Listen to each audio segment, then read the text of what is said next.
Class 12 UP board के प्यारे विद्यार्थियों, स्वागत है आप सभी का शिवम लेक्चरर में। जीव विज्ञान के प्री बोर्ड का पेपर है जो प्री बोर्ड एग्जाम के लिए सबसे ज़्यादा महत्वपूर्ण है। मेरे प्यारे बच्चों, जीव विज्ञान के पेपर का पेपर कोड है 348 BC के। इसी कोड का पेपर सभी स्कूलों में पूछा जा रहा है और आपके प्री बोर्ड एग्जाम में भी यही पेपर पूछा जाएगा। तो आप लोग वीडियो को पूरा अंत तक देखिएगा। पूरा पेपर एकदम अच्छे से आंसर के साथ हल करके आपको बताने वाले हैं। समय 3 घंटे 15 मिनट का होता है मेरे प्यारे बच्चों और पूर्णांक होता है 70 का। यहाँ पर थोड़ा सा निर्देश देख लेते हैं। निर्देश में क्या है? सभी प्रश्न अनिवार्य हैं। आवश्यकता अनुसार अपने उत्तरों की पुष्टि नामांकित रेखा चित्रों द्वारा कीजिए। प्रत्येक प्रश्न के निर्धारित अंक उनके सामने अंकित हैं कि कौन सा प्रश्न कितने अंक का है। तो सभी लोग वीडियो को लाइक करेंगे, चैनल पर नए होंगे चैनल को सब्सक्राइब करेंगे, शेयर करेंगे। यहाँ पर आप देख सकते हैं पूरा पेपर एकदम आंसर के साथ है, ठीक है। तो चलिए वीडियो को शुरू करते हैं मेरे प्यारे बच्चों। सबसे पहले बहुविकल्पीय प्रश्न। प्रश्न नंबर 1 है, सही विकल्प चुनकर अपनी उत्तर पुस्तिका में लिखिए। प्रश्न नंबर 1 का डार्विन फिंच किसका उदाहरण है? तो ये अनुकूली विकिरण का उदाहरण है। डार्विन फिंच अनुकूली विकिरण का उदाहरण है। दूसरा है, मलेरिया का वाहक है। तो मादा एनोफिलीज मलेरिया का वाहक है। इसके बाद ग नंबर प्रश्न है, डाई एसिटिल मार्फिन का सामान्य नाम है स्मेक हेरोइन। डाई एसिटिमिल मार्फिन का सामान्य नाम है स्मेक हेरोइन। वायुमंडलीय नाइट्रोजन को स्थिर रखने वाला साइनोबैक्टीरिया है। तो वो है मेरे प्यारे बच्चों नास्टाक और एनाबीना। तो आपका तीसरा ऑप्शन सही हो जाएगा, पहला और दूसरा दोनों। इसके बाद मेरे प्यारे बच्चों अति लघु उत्तरीय प्रश्न। प्रश्न नंबर 2 का अति नर क्या है? तो अति नर एक ऐसी स्थिति है जहां पुरुष के लिंग गुणसूत्र सामान्य यक्स वाई के बजाय यक्स वाई वाई होते हैं, जिससे कुल 47 गुणसूत्र हो जाते हैं और ऐसे व्यक्ति गुस्सैल, कामुक या अपराधी प्रवृत्ति के हो सकते हैं। इसके बाद अगला प्रश्न है, रिवर्स ट्रांसक्रिप्टेज एंजाइम का क्या कार्य है?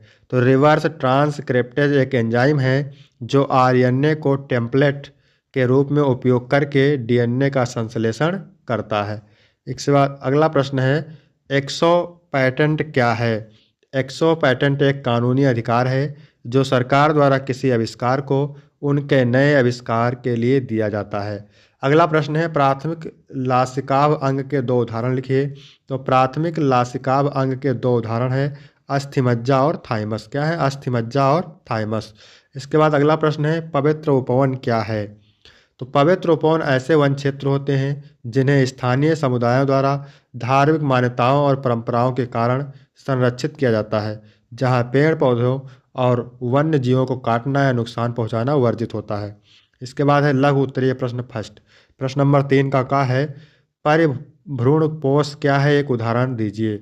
यह बीजांडकाय का वह हिस्सा है जो भ्रूणपोष के बनने के बाद भी समाप्त नहीं होता और बीज के अंदर एक अतिरिक्त खाद्य संग्रहण उत्तक के रूप में बचा रहता है। यह द्विगुणित होता है जबकि भ्रूणपोष त्रिगुणित होता है, जो इसे भ्रूणपोष से अलग करता है। उदाहरण के लिए काली मिर्च। यह परिभ्रूणपोष का एक उत्कृष्ट उदाहरण है जहां बीजांडकाय का यह हिस्सा भोजन का संग्रह करता है। इसके बाद अगला प्रश्न है, निम्न संकेताक्षरों का पूरा नाम लिखिए। ART और जिप्ट। ART का होता है एसाइटेड रिप्रोडक्टिव टेक्नोलॉजी यानी सहायक प्रजनन प्रौद्योगिकी। जिप्ट का मतलब गीमेट इंट्रा फॉलोपियन ट्रांसफर। इसके बाद अगला क्वेश्चन है, कोशिकीय रोध क्या है? कोशिकीय रोध प्रतिरक्षा प्रणाली का दूसरा स्तर है जिसमें विशेष प्रतिरक्षा कोशिकाएं जैसे श्वेत रक्त कोशिकाएं, न्यूट्रोफिल, मैक्रोफेज टी कोशिकाएं, बी कोशिकाएं शामिल होती हैं जो शरीर में प्रवेश कर चुके रोगाणुओं जैसे बैक्टीरिया वायरस को पहचान कर उन्हें कोशिका भक्षण या अन्य तरीकों से नष्ट करती हैं। अगला है, TI प्लाजिम्ड क्या है या किस जीवाणु से प्राप्त किया जाता है? TI प्लाजिम्ड एक विशेष प्रकार का DNA अणु है जो एग्रोबैक्टीरियम ट्यूमेफेसियंस नामक जीवाणु बैक्टीरिया में पाया जाता है। इसके बाद अगला प्रश्न है, किन्हीं 2 प्रकार के पारिस्थितिक पिरामिड के नाम लिखिए। तो ये 3 प्रकार के होते हैं मुख्य रूप से, लेकिन यहाँ पर पूछा है 2 प्रकार के, तो आपको लिख देना है संख्याओं का पिरामिड, व्यवहार का पिरामिड और तीसरा ऊर्जा का पिरामिड। इसके बाद है लघु उत्तरीय प्रश्न। प्रश्न नंबर 4 का है, लैडिंग कोशिकाएं कहाँ पाई जाती हैं? इसके प्रमुख कार्य को लिखिए। तो लैडिंग कोशिकाएं पुरुषों के विसरण, में शुक्र जनन नलिकाओं के बीच अंतरालीय ऊतक में पाई जाती हैं और इनका मुख्य कार्य टेस्टोस्टेरोन जैसे पुरुष हार्मोन्स एंड्रोजन का उत्पादन करना है, जो शुक्राणु निर्माण और पुरुष यौन विशेषताओं के विकास के लिए आवश्यक है। इसके बाद अगला प्रश्न है, अनुन्मील्य पुष्प क्या है?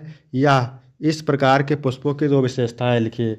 तो अनुन्मील्य पुष्प ऐसे द्विलिंगी पुष्प होते हैं जो कभी भी खिलते नहीं हैं। इनके परागकोश और वर्तिकाग्र एक दूसरे के बहुत करीब होते हैं और जब परागकोश फटते हैं तो परागकण तुरंत उसी फूल के वर्तिकाग्र पर गिर जाते हैं और परागकण हो जाता है, जैसे कनकोआ और मूंगफली। इसकी दो विशेषताएं हैं, कभी ना खुलना। ये पुष्प कभी अपनी कलिका अवस्था में ही बंद रहते हैं और कभी खुलते नहीं, जिससे परागण के लिए हवा या कीटों जैसी बाहरी कारकों की आवश्यकता नहीं होती।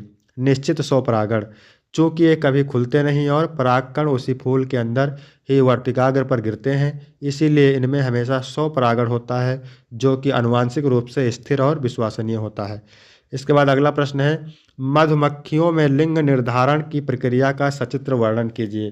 ठीक है, इसको आप तैयार करेंगे। अगला है, हार्डी वेनबर्ग साम्यता को प्रभावित करने वाले कारकों के नाम लिखिए। तो हार्डी वेनबर्ग साम्यता को प्रभावित करने वाले मुख्य कारक हैं उत्परिवर्तन, प्राकृतिक चयन, आनुवंशिक विचलन, जीन प्रवाह और यादृच्छिक मैथुन। ये कारक समय के साथ जनसंख्या के जीन पूल में बदलाव लाते हैं, जिससे आनुवंशिक संतुलन बिगड़ जाता है और विकास होता है। इसके बाद अगला प्रश्न है, अति लघु उत्तरीय प्रश्न। प्रश्न नंबर 5 का है, वंश वृक्ष क्या है?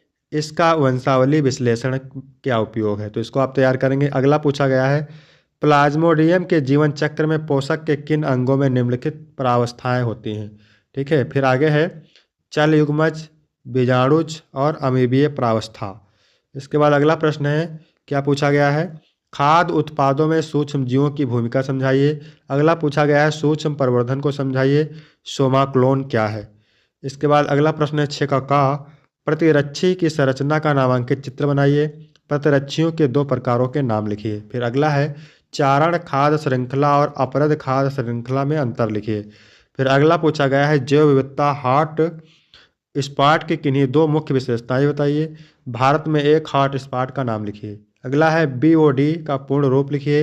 एक तालाब के जल का बीओडी 16 mg है। इसके जल की गुणवत्ता पर अपनी राय दीजिए। इसके बाद है विस्तृत उत्तरीय प्रश्न। 7 नंबर प्रश्न क्या पूछा गया है, एक पररूपी आवृतबीजीय भ्रूणकोश की संरचना का स्वच्छ नामांकित चित्र सहित वर्णन कीजिए, अथवा ग्राफी फुटक का एक नामांकित चित्र बनाइए। आर्तो चक्र का नियमन करने वाले 3 हार्मोन्स के नाम और उनके कार्य लिखिए। इसके बाद 8 नंबर क्वेश्चन है, मनुष्य में कोई दो लिंग संलग्न अप्रभावी विकारों के नाम लिखिए। वर्णांधता की वंशागत को उपयुक्त चित्र की सहायता से समझाइए। फिर अथवा करके है, ड्रग एल्कोहल को प्रयोग के प्रभाव एवं उसके रोकथाम का विस्तार पूर्वक वर्णन कीजिए। इसके बाद 9 नंबर क्वेश्चन है, सहोपकारिता का उदाहरण सहित वर्णन कीजिए। यह सहभोजिता से कैसे भिन्न है? फिर अथवा करके दिया है, यहाँ पे क्या दिया हुआ है, जीन पर संक्षिप्त टिप्पणी लिखिए, जैवमंडल रिजर्व और प्राकृतिक वर्ण।